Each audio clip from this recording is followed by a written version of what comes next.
Namastê, queridos. Boa noite. Bem-vindos a mais um dia de comemoração especial do Viver Espaço Ser. Estamos seguindo agora, na segunda semana de atividades, uma celebração especial, com uma programação especial, para não deixar passar esse momento em branco, né? Já que são 5 anos aqui em Lençóis Paulista, trazendo muitas coisas assim, né, para a comunidade, para as pessoas de maneira geral, práticas que nos conectam, né, com a nossa essência, com o nosso ser, que produzem saúde, bem-estar, equilíbrio. E hoje, para dar sequência à nossa live, temos 2 convidados especiais aqui conosco, que vai falar um pouquinho sobre um tema que deu origem a tudo isso, né? O Espaço Ser, foi dessa forma que nós começamos com tudo que nós temos hoje aqui no espaço. Sejam bem-vindos. Que bom, sejam bem-vindos, Rafaela, Jéssica, Paulo. Que bom tê-los aqui. Então, Ananda e Mohini é um casal que eu conheci através de um grupo, que eu também cheguei nesse grupo que eu falo que foi graça, né? É sempre uma graça, porque é um grupo muito especial, onde eles diariamente postam conhecimentos a respeito de um grande sábio, Ramana Maharishi, e ambos são praticantes do yoga de maneira, assim, na sua forma integral, né? Eles já estão aqui para falar conosco sobre esse tema, então eu vou chamá-los e aí a gente vai fazer um bate-papo sobre o yoga, contar um pouquinho sobre essa prática, né? Nos aprofundar um pouquinho mais nesse conhecimento, que é um verdadeiro presente na nossa vida. Então eu vou chamá-los, aguarda um instantinho, que eu já vi que Mohini já entrou. Vamos lá. Tudo bem. Só um instantinho, por favor.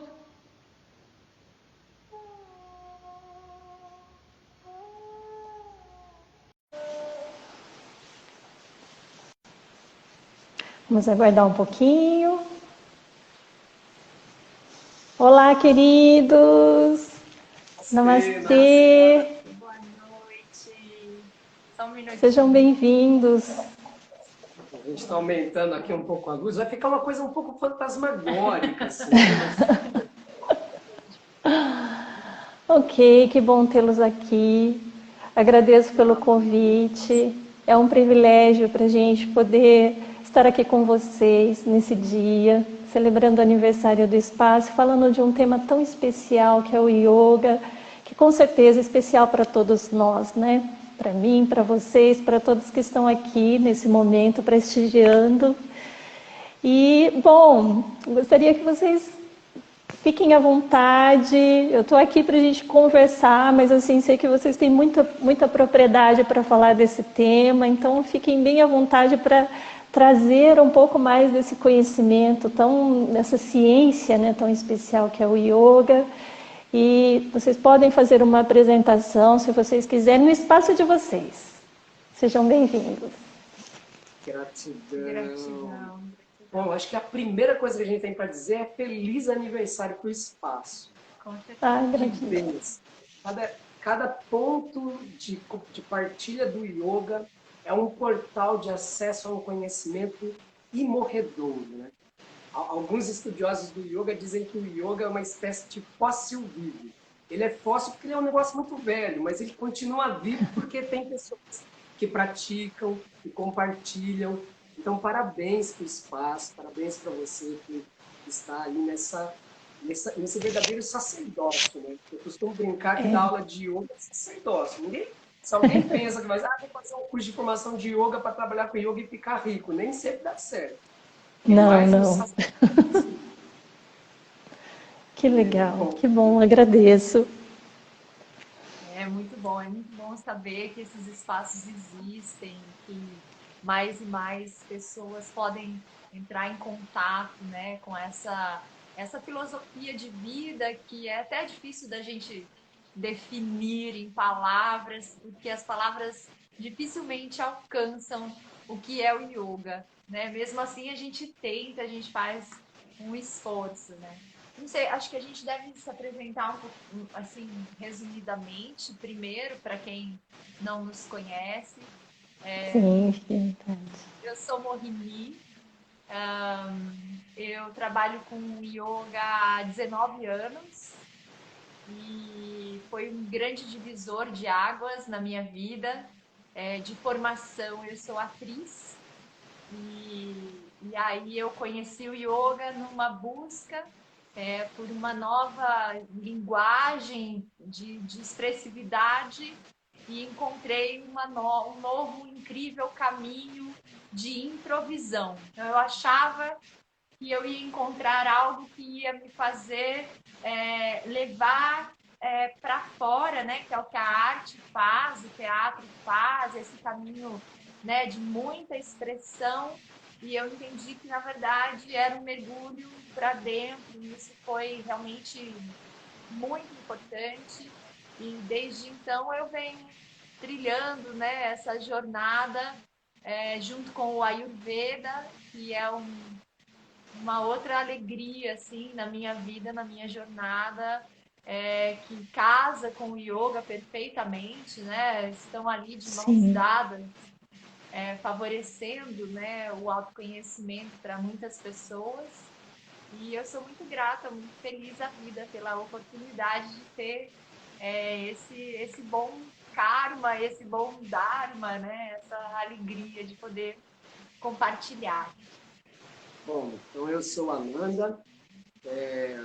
Assim, a minha trajetória de estudo, prática e transmissão do yoga tem mais ou menos uns 27 para 28 anos. Isso porque eu estou considerando a prática da meditação como yoga.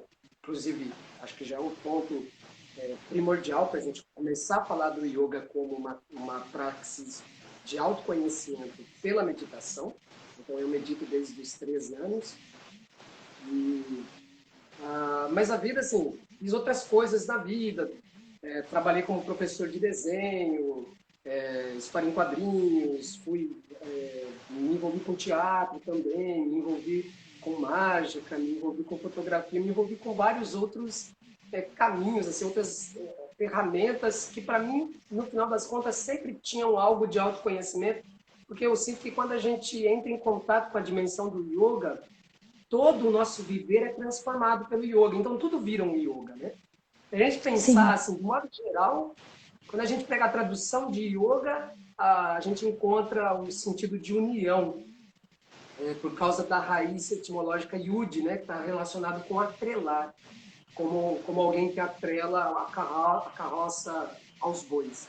No entanto, a palavra yoga, se a gente for procurar as aplicabilidades e possibilidades de tradução da palavra, nossa, vai desde charme, simpatia, até ferramenta e instrumento.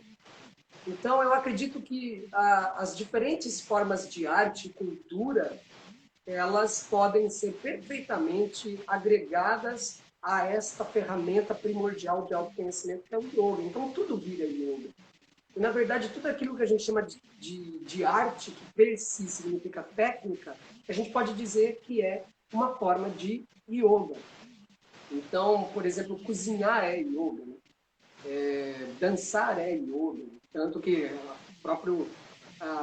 o ícone maior do universo do yoga, Shiva, é chamado Nataraja, o rei dos dançarinos. Então, toda forma de arte, toda forma de ciência, de uma certa forma, é um yoga. Se a gente entender ele como ferramenta, instrumento, em busca de algo que a gente está, por exemplo, querendo expressar como otimização, como excelência, né? Então, a excelência da ação per si é um yoga. Eu já parei de falar comecei a falar do yoga porque falar sobre o yoga e eu não sei se a gente tem muito tempo, assim, e a gente não fez um roteiro, então a gente vai falar tudo aqui, assim, de uma forma ótimo. espontânea.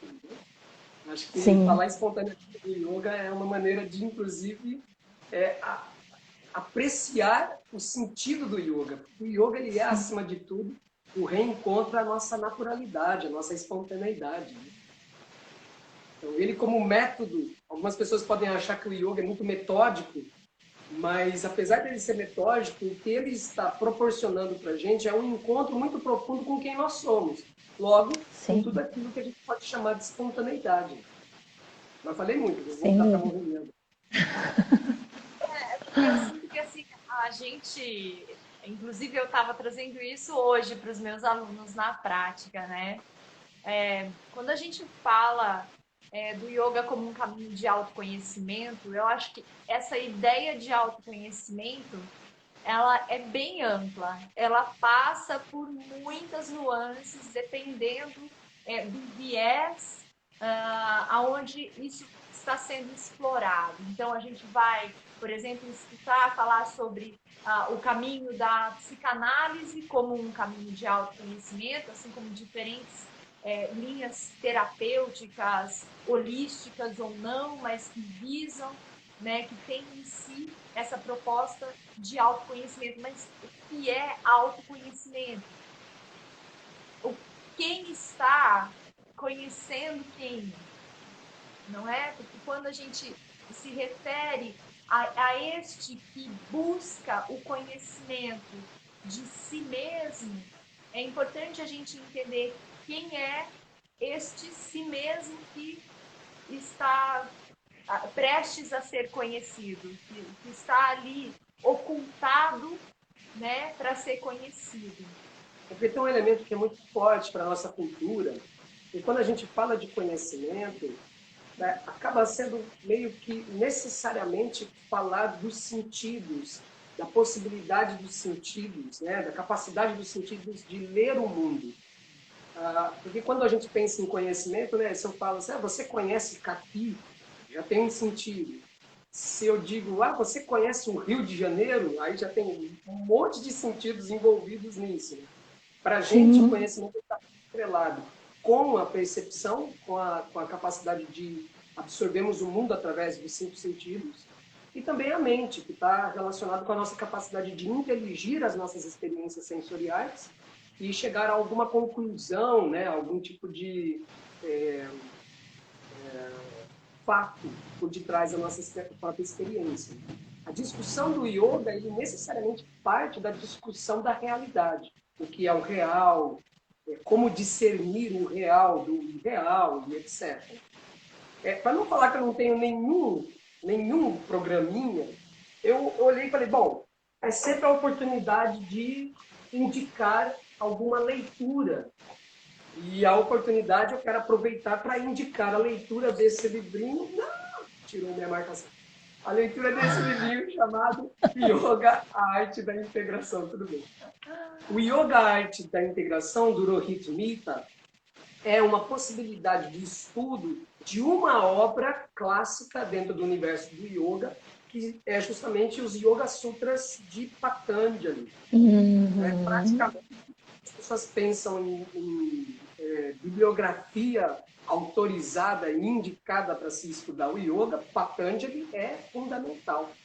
Mas não que o sim, Patanjali seja, de fato, a única fonte. Alguns professores têm em Patanjali uma fonte soberana, inequívoca e a mais profunda do yoga.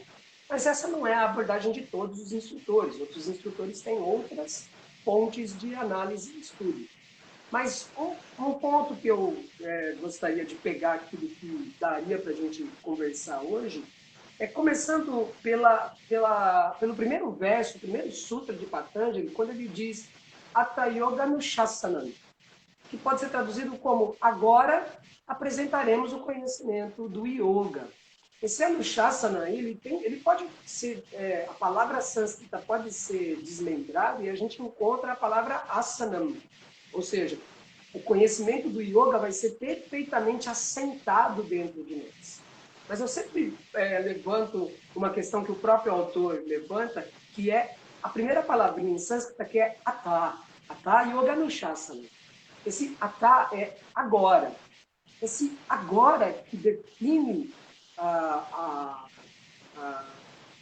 permissão para a gente entrar no conhecimento do yoga, ele não define o que é esse agora. Por que agora? Por que antes não? Por que não depois? porque somente agora é que podemos estudar o yoga. Então, o motivo pelo qual, o pré-requisito pelo qual o yoga pode ser analisado e conhecido, não está definido no texto. Porque esse agora, que possibilita para a gente o conhecimento do yoga, é muito pessoal, sinto eu. Eu sinto que o momento em que o yoga vai ser admitido na nossa vida, e a gente vai absorver o yoga e depois colocar a nossa vida ajustada ao yoga, varia muito de pessoa para pessoa. Mas eu tenho uma aposta, né? A minha aposta é, quando ele diz, agora o yoga pode ser estudado, é assim, agora que você já sofreu bastante, você tentou de todo modo ser feliz e entrar no estado de paz e não conseguiu, agora você está pronto para estudar o yoga. Então, quando a gente fala, né, do discernimento da realidade, é porque, na verdade, todos nós, entes vivos, não apenas humanos, mas especialmente nós humanos, estamos em busca de felicidade, plenitude e paz. Isso é indiscutível. Acho que é muito difícil alguém acordar pela manhã, espreguiçar e falar, que vontade de sofrer. Difícil, né? Como é que eu vou sofrer hoje? Deixa eu pensar, né? Ninguém está procurando sofrer. Conscientemente, não. Conscientemente, pelo menos não, né? Assim, sei lá, a pessoa também pode ter algumas tendências masoquistas, etc. Mas de todas as formas, mesmo se ela for masoquista, ela sente prazer e felicidade naquilo. Então, de todas as formas, a gente está sempre com satisfação, felicidade, contentamento, paz e plenitude. O fato é que agora podemos ter uma discussão sobre o yoga, não dizer claramente o que é esse agora, também tem uma aposta. Legal.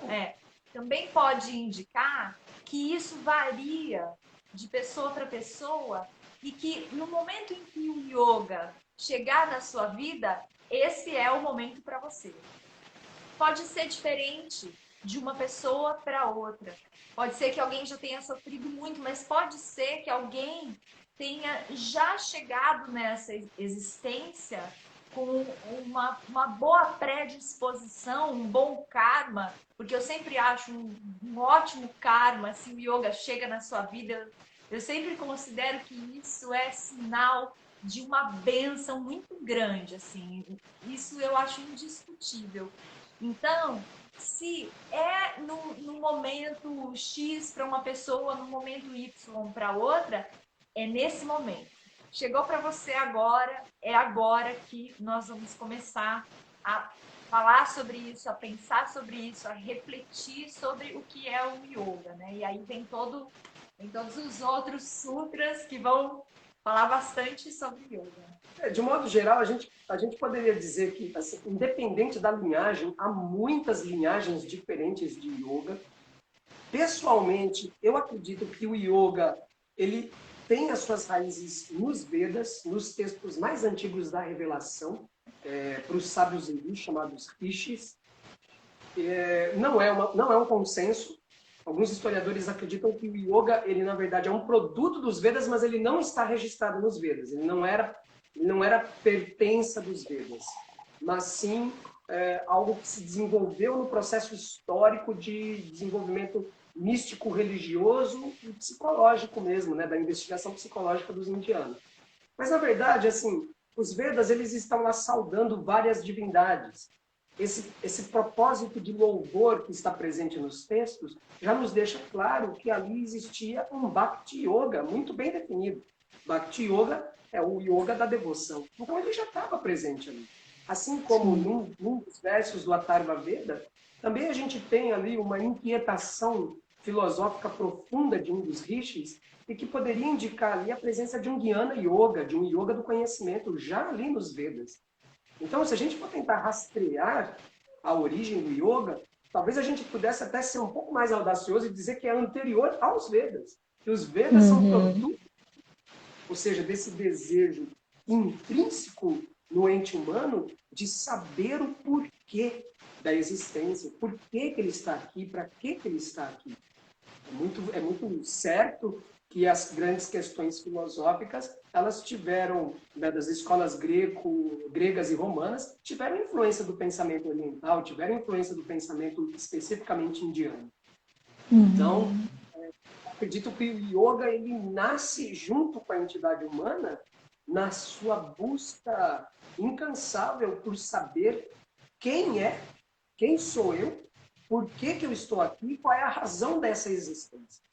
Essa procura, veja, ela surge espontaneamente dentro de nós. Então, falar sobre o yoga de forma... É porque eu acredito que o yoga, ele nasce espontaneamente dentro de nós. Provavelmente ele seja até mesmo resultado da própria estrutura do nosso aparelho intrapsíquico, da forma como a gente, né, falou no começo, a nossa potencialidade de captação das diferentes informações que chegam, as impressões que chegam até nós através dos 5 sentidos e a elaboração que acontece posteriormente por conta do nosso intelecto, da nossa cognição, da nossa inferência lógica e uma série de outras coisas, as associações que nós fazemos, né, a nossa memória, todos esses fatores que estão compondo aí esse aparelho super complexo, super incrível que é o nosso aparelho intrapsíquico, talvez isso tenha possibilitado o surgimento disso que é o yoga na sua origem mais primal, né? Nesse campo de um estado de simples aquietamento, um estado de abandono no momento presente, naquilo que é, numa ausência de vir a ser, uma coisa ainda que é o yoga, na verdade, né? Estou falando primal, mas é justamente porque a origem contém em si aquilo que a coisa é. Então, talvez isso seja fruto dessa própria estrutura orgânica que depois foi sendo elaborada e derivando para outros caminhos, né? Todas as elaborações que nós fazemos, desde os primórdios até agora, por conta dessa mentalidade, dessas potencialidades todas que nós temos, isso são derivações que podem ter estado mais calmas num primeiro momento na entidade humana, né? Antes de toda essa parafernália tecnológica, de toda essa busca e essa vontade de reter o tempo e de alguma forma impedir que o tempo nos leve ao nosso fim inexorável, né? Existe essa questão muito presente desde sempre que a gente observa o comportamento do ente humano, que é o medo da morte, o medo do fim, da não continuidade. Então, de todas as maneiras, buscando a continuidade, seja pelo prolongamento da vida material, pela ciência médica, por exemplo, e todas as outras façanhas, seja pela continuidade nos seus herdeiros. E aí a gente vê essas questões que dão origem a toda a história das famílias, das heranças familiares. Tanto que existe uma natureza do yoga que a gente pode dizer que é uma certa alquimia, né? O yoga ele já foi considerado uma arte alquímica dos indianos, né? Então a gente tem, por exemplo, abundam as lendas de yogis imortais vivendo no Himalaia. Assim, a busca por uma longevidade, a busca pela eternidade, ela participa do processo do pensamento humano desde o período do chamado pensamento mágico. O yoga, como fóssil vivo, a gente encontra nele perfeitamente demonstrado o pensamento mágico. Tanto que, por exemplo, o Hatha Yoga ou Tantra Yoga, que é o yoga com posturas físicas, veja que a maioria das posturas físicas são de elementos da natureza. É a árvore, são os animais, etc. Né? Isso é processo natural de identificação da entidade humana com os outros seres, com o seu próprio ambiente, né? O seu próprio lugar cósmico na natureza, no universo. Então o yoga, de uma certa forma, ele te devolve para o seu lugar cósmico que está perdido. O yogi, ele é o verdadeiro elo perdido achado. Ele se encontrou, né? Essa é a...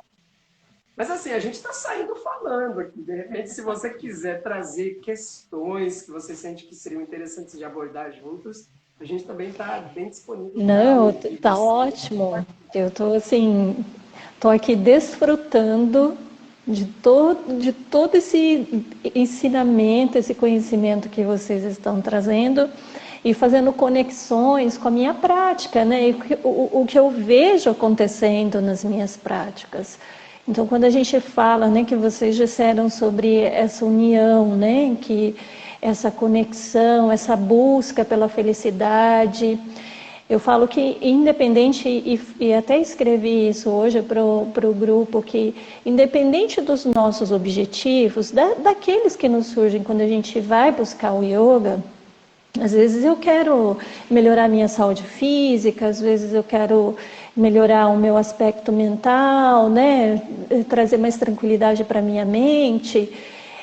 Não importa qual que é o objetivo que nos leva assim, de início para a prática de yoga.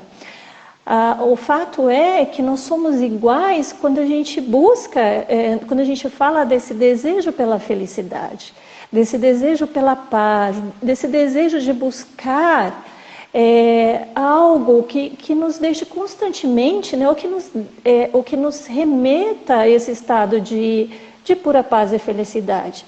E se existe essa busca é porque nós sabemos, né, que esse é o nosso estado. Né?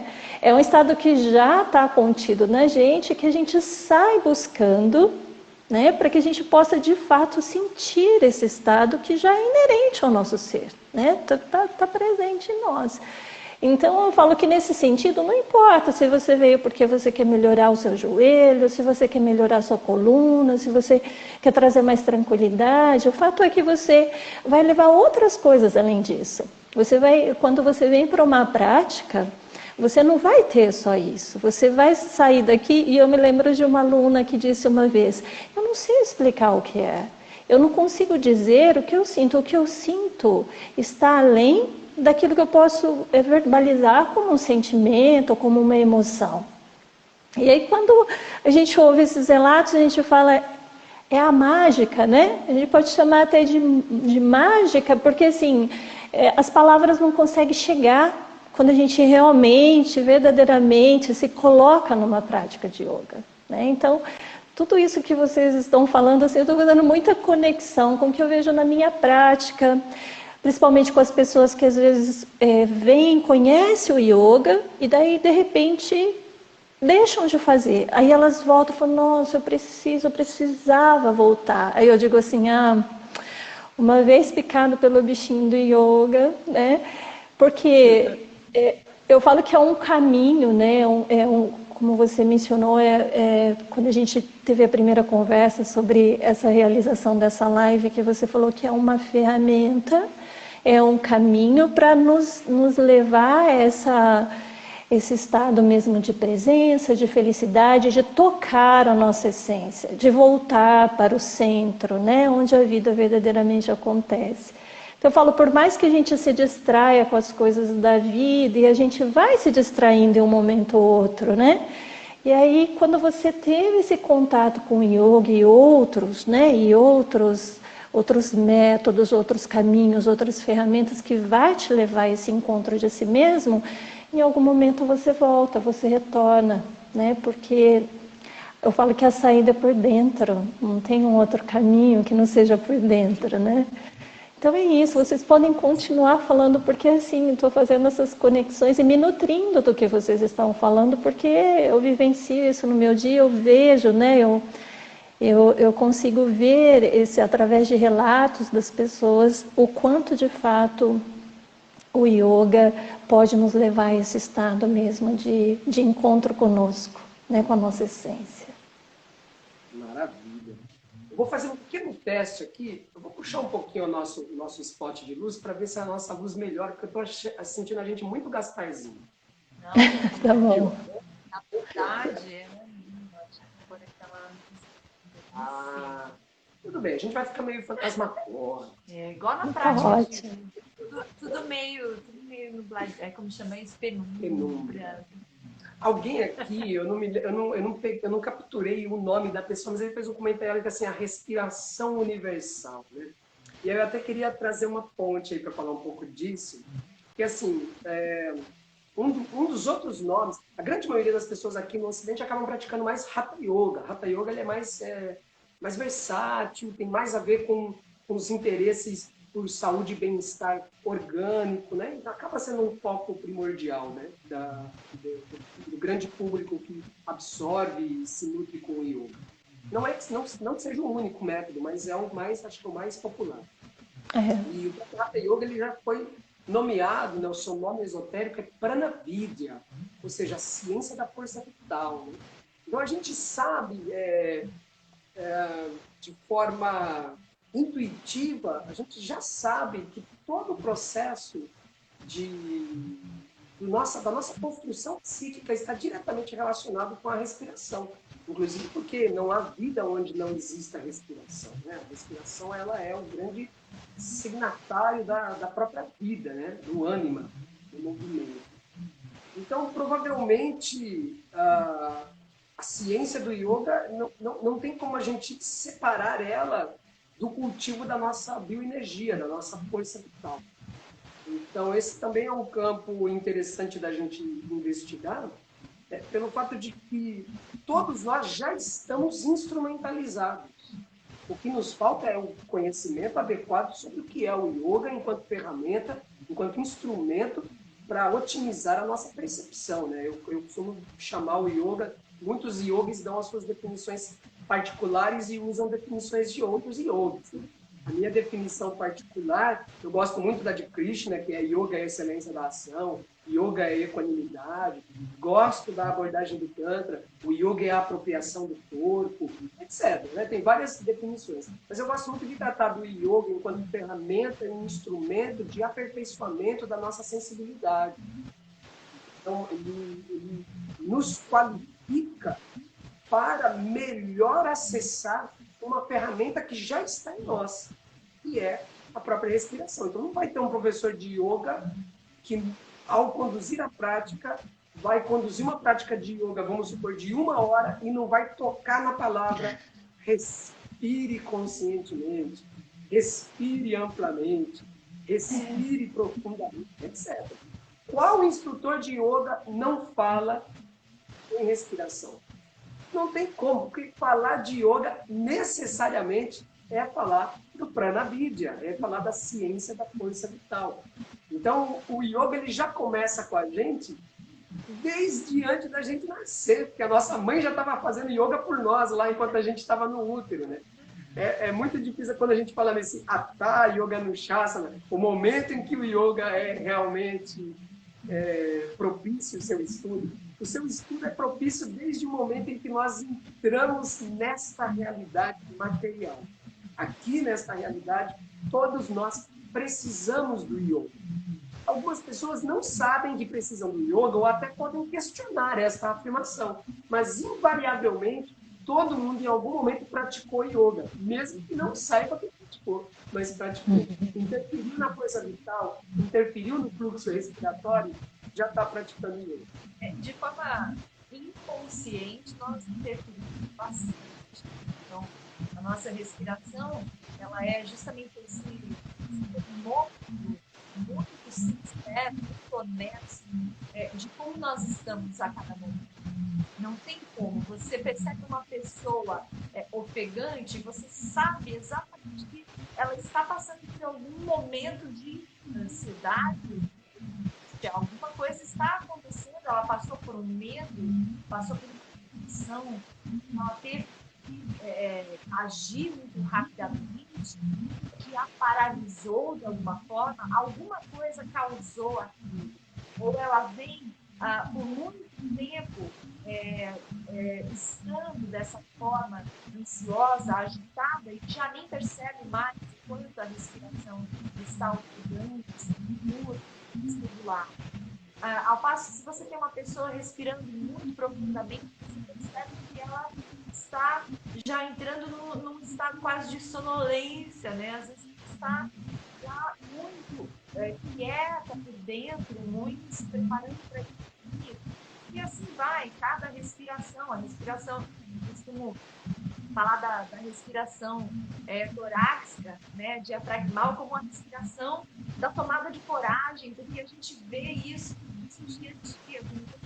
Precisa realizar uma ação que é um pouco mais exigente. Às vezes você tem que falar com a diretora da escola do seu filho, né? Uma coisa assim, tão complicado, mas naturalmente você expande as costelas, você realiza yoga sem que alguém tenha ensinado isso para você. Faz naturalmente e você pode fazer o caminho inverso, que é justamente aí aprendendo a usar a ferramenta, e aí eu sei que é o manual, né? A ferramenta todos nós temos, mas aí a gente precisa ler o manual para poder usar bem a ferramenta, não é? Muitas pessoas têm preguiça de manual ou não sabem que tem um manual para ser lido. Você aprender a ler o manual e realizar é muito interessante como os estados internos, eles rapidamente são transformados pelo Kriya Pranayama, né? Uma aplicação simples, uma alteração da sua respiração que você já transforma o seu estado. Sim. A gente gosta sempre de trazer alguma coisa que não seja obviedade, né? Porque, assim, no universo, obviamente, tem muitos clichês e muitas obviedades. Não que isso seja ruim, porque, na verdade, o processo pelo qual o yoga se desenvolve é óbvio, parte da força vital, é óbvio, não tem como. A vida começa a partir do movimento da respiração, né, efetivamente. Então, não tem como a gente não falar de obviedade. Mas dá sempre para a gente poder abordar algum tema que não é tão óbvio, que possa enriquecer a nossa prática interna. Uma das coisas que a gente vai observando aqui, por exemplo, como a gente falou, né, a partir do momento que a pessoa começa a fazer o Kriya Pranayama, ela começa a experimentar a tranquilidade, ela até sente uma sonolência. Isso porque no método do yoga, nós já sabemos, de experiência empírica, todos nós sabemos. Não há experiência mais gostosa do que dormir profundamente. Todo mundo, quando vai para a cama, é um sono profundo, realmente profundo, porque todos nós experimentamos deveras um prazer, um gozo natural dentro do sono profundo. Olha, se o sono profundo é uma experiência gozosa, uma das tantas, mas uma das principais, significativas experiências de gozo, vamos detalhar um pouquinho mais cedo o que acontece no sono profundo. O primeiro aspecto que deve ser no sono profundo é que nós não temos atividade mental. Os pensamentos não estão agindo. O sono profundo é a perda completa da nossa identidade social, da nossa identidade cultural, da nossa identidade histórica, de quem nós somos enquanto personagens na história, da nossa identidade religiosa, de tudo que é a nossa persona, nossa personalidade e nosso caráter. O sono profundo, ele em todas esses registros que nos definem. Ora, outra coisa que nós podemos observar no sono profundo é que definitivamente o respiratório, quando estamos no sono profundo, não é o mesmo quando a gente está na vigília, é o mesmo sonhando. É importante. Quando nós estamos pensando, sem falar, o mero ato de pensar altera o fluxo da nossa respiração, tanto quanto falar, que é tudo também. Realmente, enquanto eu estou falando, eu estou mobilizando o ar, né, fazendo a língua vibrar e produzindo palavras. Isso afeta diretamente a minha respiração. No sono profundo, que afeta a respiração, e há um elemento mais importante. Se, de fato, o sono profundo ele é caracterizado pela ausência de pensamentos e da própria identidade. Se ele é caracterizado por um gozo inerente ao processo livre, será que é possível arrastar a experiência do sono profundo, chamado em sânscrito, para a experiência de vigília, chamado Jagrati? É possível que eu consiga trazer aquele gozo de forma sempre consciente, sempre que isso significa percepção a algum objeto de sentido, ou mesmo produzir. Ô, Nanda, deixa eu só. O som ele tá dando uma falhadinha aqui. Às vezes a voz não sai bem baixinho. Dá só uma observada se tá com alguma. Vamos ver. Tá dando uma cortadinha. Não tá dando cortada do áudio, não. É só o som que tá indo e voltando. Será?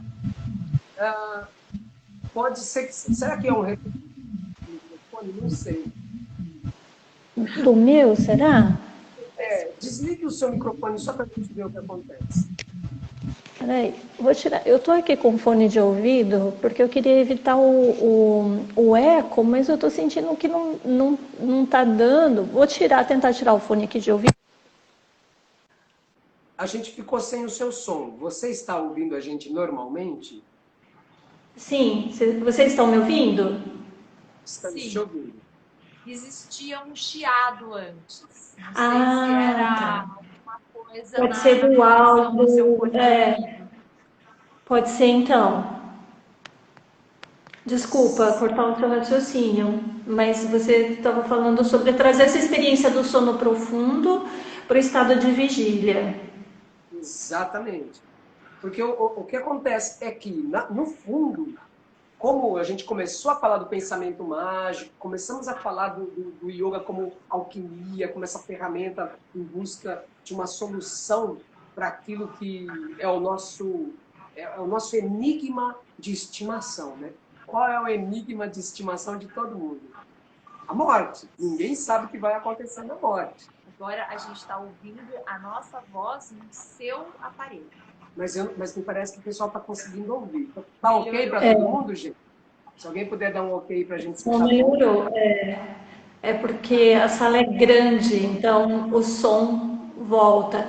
Eu vou deixar o meu microfone, vou ver se consigo deixar o meu microfone desligado para ver se melhora, mas não sei fazer isso. Você clica na tela. Não está na tela. Estão dando ok? Vamos tocando. Acho que Tá ok? Tá dando... Então tá bom. Olha lá, o som agora está bom. Tá bom, Perfeito. então vamos lá. Então, bem, o nosso enigma predileto, o nosso enigma de estimação, nada mais é do que a morte. A gente não sabe o que vem depois da morte. E no final das contas, qual experiência pode ser mais próxima da experiência da morte do que o sono profundo? Se de alguma maneira existe algum mistério por detrás do sono profundo, é óbvio que os yogis não iam deixar passar batido. E isso é o assunto primordial deles. Então, quando eles falam de um estado em que o sono profundo pode ser trazido à experiência da plena consciência, ele ganha um novo nome. Né? Então, fala-se de 4 estados. Né? O primeiro estado, que é o que a gente está agora, supostamente, né? A gente acha que está, pelo menos, que é a vigília, o Jagrata, depois o sonhar, né? O Swapna, e depois o Sushupti, o sono profundo. E para além desses 3, existe o Turiya. E o Turiya seria o estado de ultraconsciência, que poderia ser dito como uma experiência de sono profundo consciente, digamos assim. Ora, como isso é chamado? Isso leva um nome dentro do yoga. Então, uma das muitas definições de yoga é samadhi. Não dá para se falar do yoga sem falar do samadhi, os diferentes estados de samadhi. É claro que a gente está meio que dando uma pincelada sobre vários aspectos que compõem o que é o yoga. É muito difícil a gente estar tentando falar de uma cultura espiritual de pelo menos aí uns 4.000 anos. E se a gente pensar no próprio yoga, aí a gente pode falar que o yoga está com a gente desde que a humanidade existe. Então, é muito difícil a gente olhar e falar assim, por onde a gente vai encaminhar? Há muitos aspectos a serem contemplados. Mas este é um aspecto muito importante. A chave de toda satisfação, contentamento, plenitude, paz, estados quiescentes da mente, de tranquilidade, está diretamente relacionado com a nossa respiração e com este treinamento em autoobservação constante.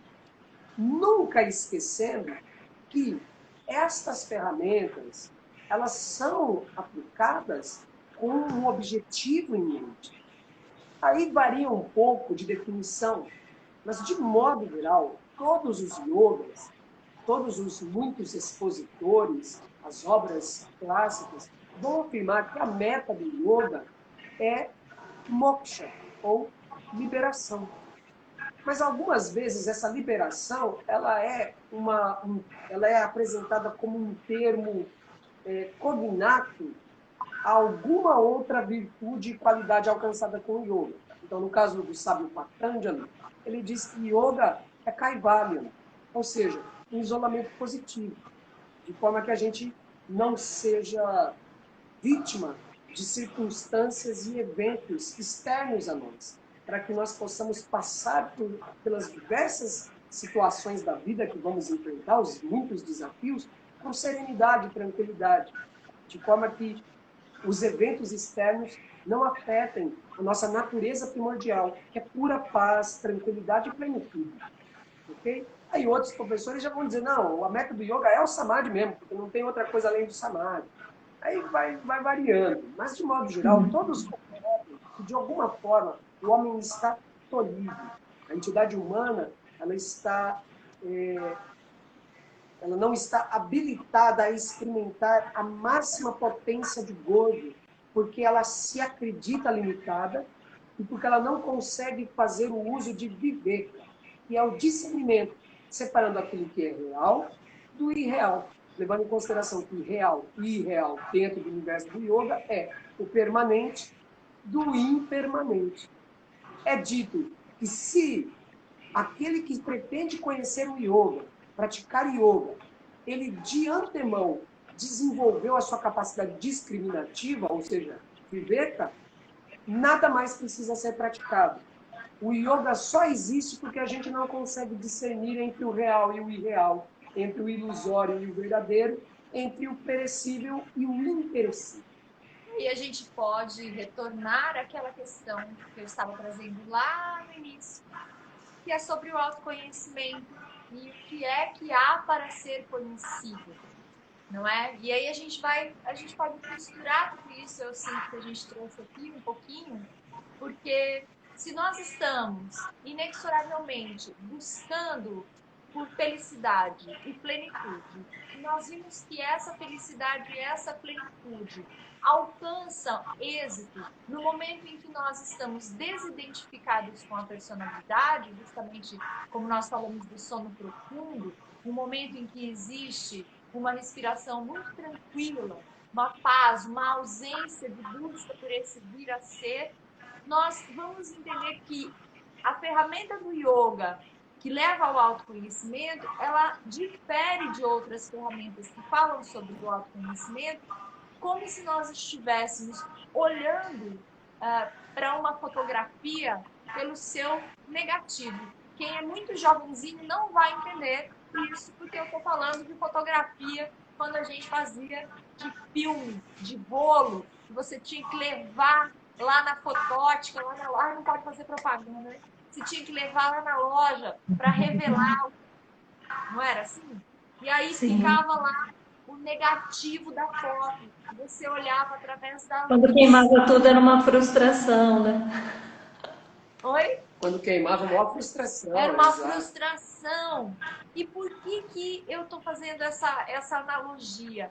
Porque enquanto muitas ferramentas de autoconhecimento vão colocar o seu foco, vão jogar a luz naquilo que é a personalidade, ou seja, o transitório, que está em constante movimento, aquilo que inevitavelmente vai deixar de existir daqui a pouco, a qualquer momento, na virada da esquina, o yoga está interessado naquilo que está oculto justamente por essa personalidade transitória, por aquilo que é imortal, aquilo que é fixo, que é eterno, que não sofre com as interferências e as mudanças todas, as oscilações das situações da vida.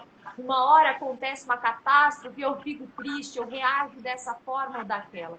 Eu posso olhar para isso, mas isso leva ao conhecimento da persona, da máscara, e não do ser. O ser é justamente aquilo que está oculto, que está além. Então, quanto mais a gente mergulha e mergulha, a gente vai atravessando esses véus, essas camadas todas da personalidade, aquietando essas respostas automáticas, é que a gente consegue chegar nesse núcleo, nesse centro, que é o nosso verdadeiro ser. E é este que nós estamos buscando conhecer através do yoga. A gente poderia dizer que o autoconhecimento do yoga não é o conhecimento como o ocidental geralmente pensa. Porque o ocidental entende conhecimento como um acúmulo de informação. E o oriental ele vai para uma outra vertente, né? O conhecimento é a ausência de informação. Quanto menos informação, melhor. Então, o yoga é mais um desaprender do que um aprender, efetivamente. Mas, assim, eu acho que dá para a gente pegar... Tá terminando aí, não sei se a gente tem muito tempo ainda, mas eu queria... Eu só queria colocar aqui que pelo Instagram eu sei que é 1 hora, então a gente está em... falta uns 10 minutinhos para... eles cortam, né, sem dó nem piedade. Então, só para a gente pontuar uns 5 minutinhos, acho que dá para a gente finalizar e depois a gente... Meu Deus, caiu. E depois a gente pode até... Desculpa, caiu meu celular aqui do suporte. A gente pode até continuar com o assunto. Deixa eu colocar aqui mais seguro. Eu vou pegar 2 versos mais apenas de Patanjali. Ele vai dizer: Yoga Chitta Vritti Nirodha Tadadrashtuhu Swarape Vastanam. Que é: o yoga é a dissolução ou retraimento dos centros reativos da mente ou as volições mentais, e neste estado o vidente está estabelecido em sua própria natureza original. Na verdade, assim, os 3 primeiros versos do Yoga Sutra de Patanjali já falam praticamente tudo sobre o que é o yoga e a meta do yoga, de um modo geral, pelo menos naquilo que é o mais empírico do yoga, né? Agora que nós podemos estudar o yoga, ele vai dizer Yoga Chitta Vritti Nirodha. Ou seja, o yoga é o nirodha, é essa dissolução, ou até mesmo o recalque, a suspensão das atividades mentais, das flutuações, das volições mentais. E por que o yoga objetiva a dissolução de todos os centros reativos e das volições mentais? O 3º verso nos afirma: para que neste estado de ausência de movimento de volições mentais, o vidente esteja estabelecido em sua própria natureza original, né? A sua swarupa, a sua forma verdadeira e infinita. Então, assim, o yoga, enquanto instrumentalização da percepção, ele está nos auxiliando a aquietar, a diminuir as volições mentais, para que nós possamos ver o maior espetáculo do universo, a nossa própria profundidade, o nosso próprio céu, o nosso ser real. Nada pode ser mais importante do que isso, mas é bem verdade que o yoga ele é um caminho de confiança. Ele exige máxima confiança. Por quê? Porque na nossa experiência ordinária, comum, a gente só conheceu os 3 estados: vigília, sonhar e sono profundo. Os rishis, os sábios, os yogis, os mahatmas, os grandes seres, os sábios realizados, eles estão dizendo para a gente: olha, você conheceu esses 3 estados: vigília, sonhar e dormir. Existe um 4º estado, Chaturta, Turiya, um estado de hiperconsciência, que é uma explosão de gozo e deleite inimaginável, que não está associado com nenhuma das suas experiências de gozo. Por quê? Porque todas as nossas experiências de bem-aventurança, prazer, deleite, gozo, estão diretamente relacionados com os objetos dos sentidos e com as ferramentas de captação deles, os 5 sentidos mais a mente. Então, o yoga ele é um caminho de confiança, porque você vai entrar para praticar algo que você nem sabe se existe. Percebe? Esse é um ponto. Eu não escuto muito se falar disso nessa crueza, nessa honestidade, né? Direta, assim. Não dá para entrar no yoga sem confiar no testemunho de todos os yogis espalhados nos 3 templos. Entrar na prática de yoga é estabelecer conexão direta com estes seres que se libertaram da roda de nascimentos e mortes. Estes seres que alcançaram um conhecimento empírico de um estado de gozo e bem-aventurança que, sinceramente, não tem nenhum precedente neste mundo material conhecido. Ok? Que com certeza, muitas vezes, né, aquilo que a gente não consegue explicar, né, só sentir. À medida que a gente pratica esse yoga, o yoga na sua plenitude, né, na sua inteireza, né, esse desejo de se aprofundar na prática e cada vez mais alcançar, né, esses estados mais profundos, onde nós não conseguimos nem verbalizar o que nós estamos sentindo, o que é isso que nós estamos sentindo, o que é isso que o yoga está nos proporcionando. E não tem como a gente se esquivar disso, porque assim, a gente precisa entender que o yoga ele é um processo de revelação de uma inteligência superior à nossa. De uma certa forma, alguns instrutores de yoga têm um pouco de ressalva de falar sobre isso, porque afinal de contas, na sua turma de yoga vai ter católicos, espíritas, evangélicos, ateus. Mas é importante a gente recordar e nunca deixar isso passar ileso na nossa exposição sobre o yoga. O yoga é um processo de revelação de uma inteligência suprema. E essa inteligência suprema, ao trazer o yoga para nós, ela mostrou infinita compaixão. Por quê? Porque os pequeninos vislumbres que o yoga vai dando para a gente, vai comprovando para nós mesmos, através da experiência direta, de que realmente existem estados deleitosos e bem-aventurados que não estão associados aos objetos dos sentidos. Isso praticamente a pessoa já experimenta da sua primeira prática de yoga. Na primeira vez que ela se senta para praticar yoga, ela já tem alguma comprovação disso.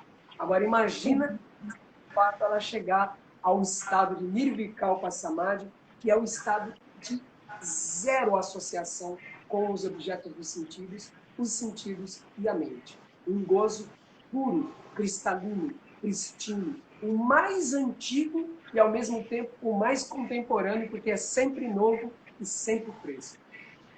É a dádiva da vida. O yoga é uma dádiva da inteligência suprema para nós. Com certeza. E todos nós que conhecemos, né, o que o yoga entrou na nossa vida, nós recebemos um grande presente, uma grande graça. Nós somos todos privilegiados por essa graça, né? Queridos, eu queria muito ficar aqui conversando com vocês até amanhã, porque falar de yoga é falar de uma longa história, né? É uma longa história e é falar de nós mesmos, né? Então eu agradeço de todo o meu coração, toda a profundidade, por compartilhar esse espaço com vocês nesse momento.